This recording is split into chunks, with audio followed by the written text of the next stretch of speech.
bango ng mamahaling pabango ni Cassandra ay tila lason sa pangamoy ni Franco. Sa loob ng marangyang function hall ng DeSalvo stage, nakatayong dalawa sa gitna ng isang piging na hindi para sa kanila, kundi para sa ambisyon ng kanilang mga ina. "Stop looking at me like I'm a piece of meat you want to throw away, Franco." May hinang asik ni Cassandra. Ang kanyang mahabang pilik matay bahagyang kumurap, suot ang kanyang supermodel face na madalas makita sa mga billboard sa EDSA. Suot niya ang isang red blackless gown na tila humahamon sa sinumang tumingin sa kanya. "At wag mo ning isipin na gusto kitang tignan, Cassandra," sagot ni Franco sa malamig na tinig. Inayos niyang kanyang cufflinks. "If only our mothers weren't best friends, I wouldn't even breathe the same air as you." Simula pagkabatang turingan nila'y parang pusa't aso. Kung ang ibang bati naglalaro ng bahay-bahayan, sila naman ay nagpapagalingan sa panunumbat. Mortal enemies. Yan ang turingan nila simula nang itinulak ni Franco si Cassandra sa putikan noong sila'y 7 taong gulang pa lamang dahil lang sa isang pirasong krayola. Simula noon bawat pagkakataon na magkasama sila'y nagiging arena ng digmaan. Ngunit ang pinakamatinding bangungot ay nangyari noong 18 kaarawan ni Cassandra. Sa harap ng maraming tao, inanunsyo ng kanilang mga ina na si Doña Isabel at Doña Victoria na ang dalawa'y arranged to be married. Sa oras na makapagtapos sila ng pag-aaral, isang kasunduang nabuo dahil sa matagal ng pagkakaibigan ng dalawang matanda at sa pagnanais na pag-isahin ng kanilang mga korporasyon. "Hindi ko alam kung anong nakita ni Mommy sa'yo," dugtong ni Franco, habang nakatingin sa malayo kung saan abalang nagtatawanan ang kanilang mga magulang. "You're just a pretty face on a magazine cover. Empty vein." Cassandra felt a sting in her chest, but she masked it with a cynical laugh. "And you? You're just a successful businessman who thinks money can buy everything, including a wife. Well, newsflash, Franco, hindi kita kailangan." Pero sa likod ng matatalas na salitang yon, may isang lihim si Cassandra na kahit ang sarili niya ay ayaw aminin. Noong high school, sa kabila ng kanilang away, palihim niyang hinahangaan ng talino at determinasyon ni Franco nung minsan pinagtanggol siya nito sa mga bully. Bagamat sabi nito ay ayaw lang niya na may ibang umaaway sa kalaro niya, doon nagsimulang tumibok ang puso niya para sa binata. Isang lihim na pagtinging binaon niya sa ilalim ng galit. "Then, we are on the same page." Franco leaned closer, his scent of sandalwood and expensive whiskey swirling around her. "I don't want this. You don't want this. But the moment we say no, we lose our inheritance. Itatakwil tayo, Cassandra. Are you ready to lose your career? Your luxury? Because I'm not ready to lose my empire." Nagtagpo ang kanilang mga mata, puno ng puot, tensyon at isang kislap na hindi may paliwanag na kuryente. Ang kasunduang ito hindi lamang tungkol sa kasal. Ito ay tungkol sa pagsuko ng kanilang kalayaan. Isang linggo matapos ang mainit na sagutan sa piging, tila naging isang kulungan ng marangyang opisina ni Doña Isabela, ang ina ni Franco. Sa kabilang panig naman sa mansyon ng mga DeSalvo, hinaharap ni Cassandra ang bagsik ng kanyang inang si Doña Victoria. Ang dalawang matanda ay hindi lamang magkaibigan, sila'y mga general na handang gawin ang lahat para sa kanilang plano. "Hindi mo ko mapipilit, Mommy," sigaw ni Cassandra sa loob ng kanyang walk-in closet. Nagkakalat ang mga designer bags sa sahig habang pilit siyang nag-iimpake. "I have a career in Paris. I have my own money. Bakit kailangan ko pakasalan ng arroganting lalaking yun?" Huminahon si Doña Victoria, ngunit ang kanyang mga mata ay kasing talim ng sapiro. "Your career? Cassandra darling, sinong nag-invest sa unang agency mo? Sinong bumibili ng bawat cover na nilalabasan mo para masabing sold out ka?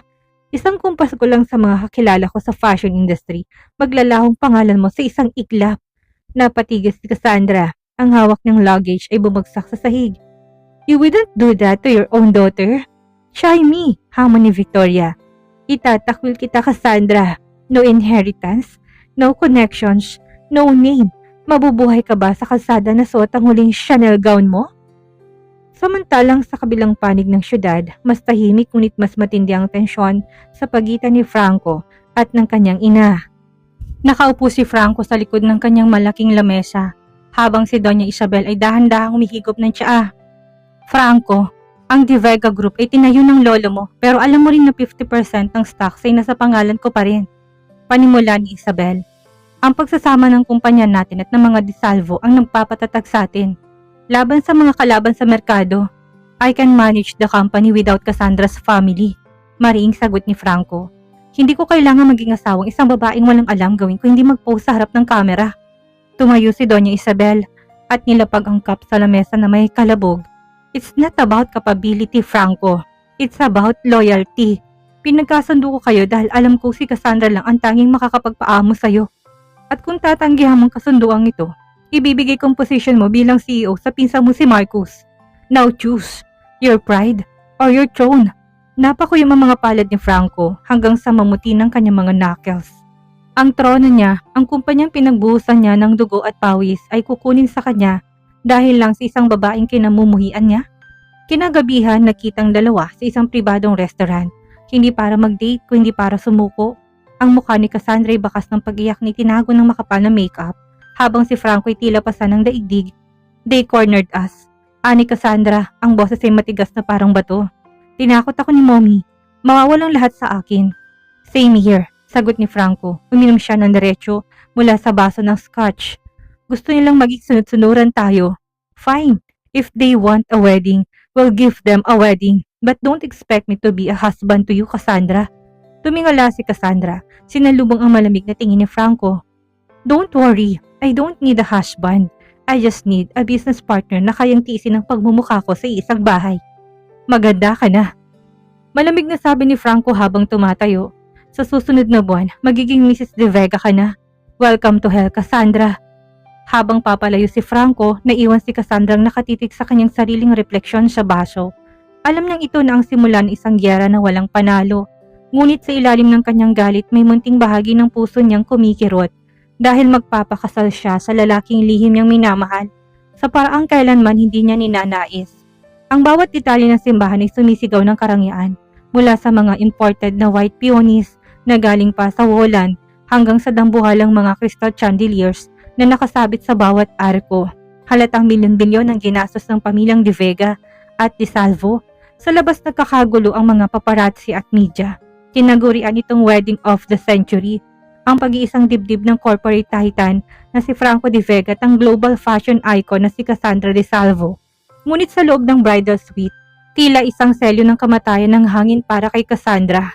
You look stunning, Cassandra, sabi ng kanyang ina habang inaayos ang dulo ng kanyang gown na gawa ng isang tanyag na French designer. Ngumiti ka. Millions of people are watching. Millions of people are watching alay, Mommy, malamig na sagot ni Cassandra. Tinignan niyang sarili sa salamin.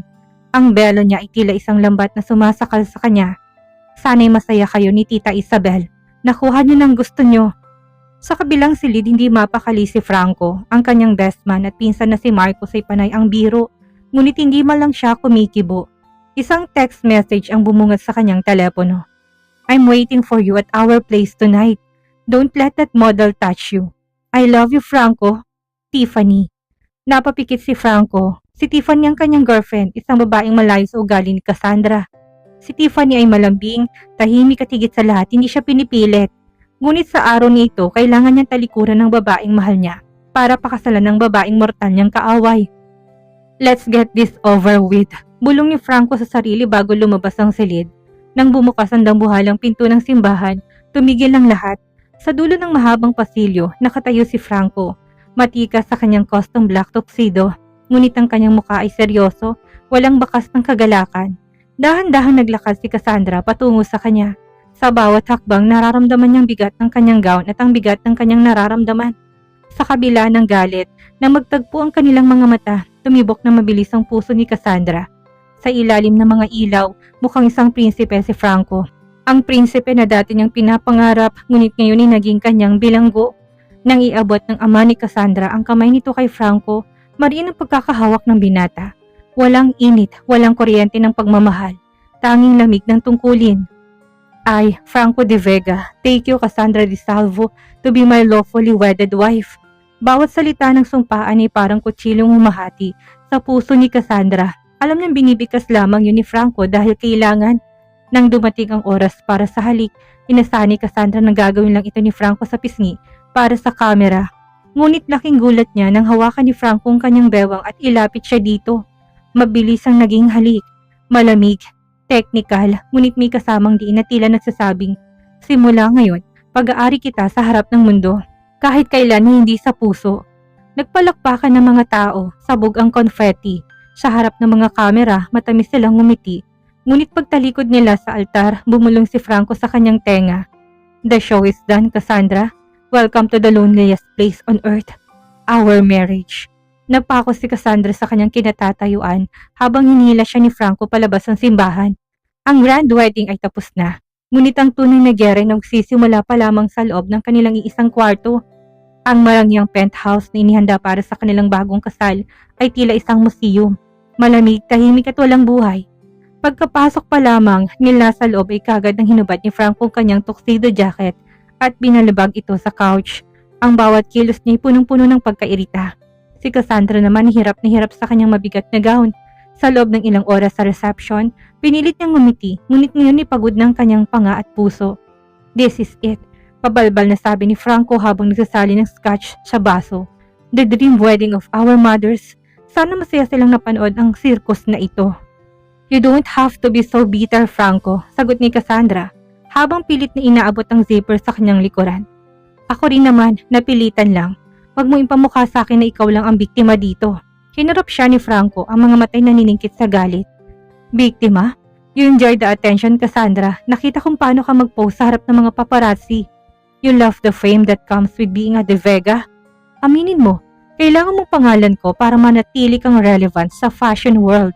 Tumigil si Cassandra sa paghila sa zipper. Lumingon siya kay Franco, ang mga matay mangingilid ng luha sa sobrang insulto. Relevant? I worked my soul off to be where I am. Bago pa man tayo ipakasal, sikat na ako. Hindi ko kailangan ng apelyido mo para maging Cassandra de Salvo. Really? Humakbang palapit si Franco, ang kanyang presensya tila sumakop sa buong kwarto. Then why did you say I do? Bakit hindi ka tumakbo? I forgot. You're a spoiled brat who can't live without her trust fund. At ikaw? What makes you any better? Sigaw ni Cassandra. You're a coward, Franco. Takot kang mawalang posisyon mo sa kumpanya, kaya kung pinakasalan mo. You chose your empire over your precious Tiffany. Nang mabanggit ang pangalan ni Tiffany, tila nagdilim ang paningin ni Franco. Nilapitan niya si Cassandra hanggang sa maipit ito sa pagitan niya at ng vanity mirror. Ramdam ni Cassandra ang mainit na hininga ni Franco ng amoy mamahaling alak. Don't you ever say your name, bulong ni Franco. Ang boses ay mababa, ngunit puno ng banta. She is everything you're not. She's kind, she's real, and she's actually cares about me. Ikaw? You're just a contract I signed with my blood. Then go to her, hamon ni Cassandra, kahit na kumikirot ang kanyang puso. Go! Walang pumipigil sa'yo. Bukas na bukas din sasabihin mo sa media hindi mo ko kayang tiisin. I wish I could, pag-amin ni Franco bago dahan-dahang lumayo. Pero alam nating dalawa ang mangyayari, so here's the deal. This room, you can have it.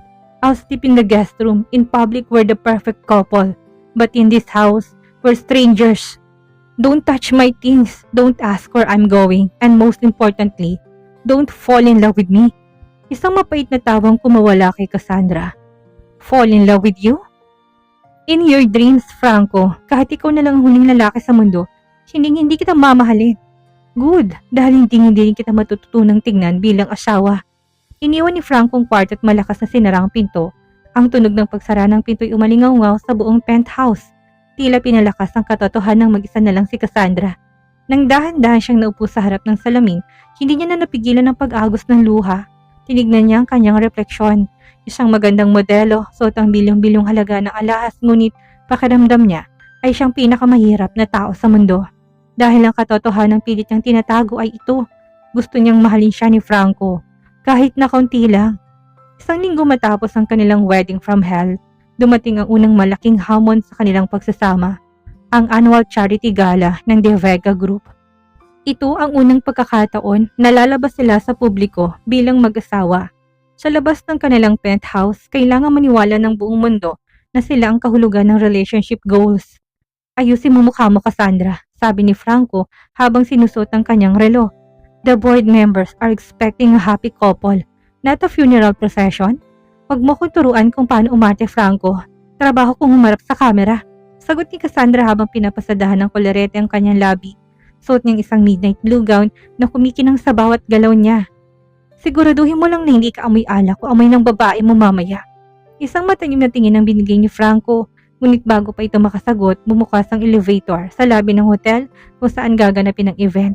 Agad na nagbagong atmosphere, tila may switch na pinindot si Franco at biglang umiti ng may otoridad. At si Cassandra naman ay kumapit sa braso ng asawa ng may lambing na tila totoo. Ang bawat flash ng camera ay parang nagpapatunay ng kanilang kasinungalingan. Sa harap ng mga negosyante at mga kaibigan sa industriya, si Franco ay isang mapagmahal na asawa. Inaalalayan niya si Cassandra sa bawat hakbang at paminsan-minsang bumubulong sa tenga nito na tila may sinasabing matatamis na salita. Ngunit ang totoo, ang binubulong niya ay, "Make sure you smile at the CEO of Banco de Oro. We need this investment." "You're doing great, Mrs. De Vega," bati ng isang kaibigan ni Doña Isabel. Ang tamis na namang tingnan. "It seems the arranged marriage is working perfectly." "Thank you, tita. Franco is everything I expected," sagot ni Cassandra, pilit na tinatagong pait sa kanyang boses. Ngunit sa gitna ng tawanan, napansin ni Cassandra ang isang pamilyar na mukha sa gilid ng ballroom. Isang babaeng simple ang ayos, ngunit elegante, at ang mga mata nito'y nakatitig kay Franco na may halong lungkot at pagmamay-ari. Si Tiffany. Naramdaman ni Cassandra ang bahagyang pagbitaw ni Franco sa kanyang bewang na makita nito ang girlfriend. "Excuse me, I need to use the restroom," paalam ni Franco.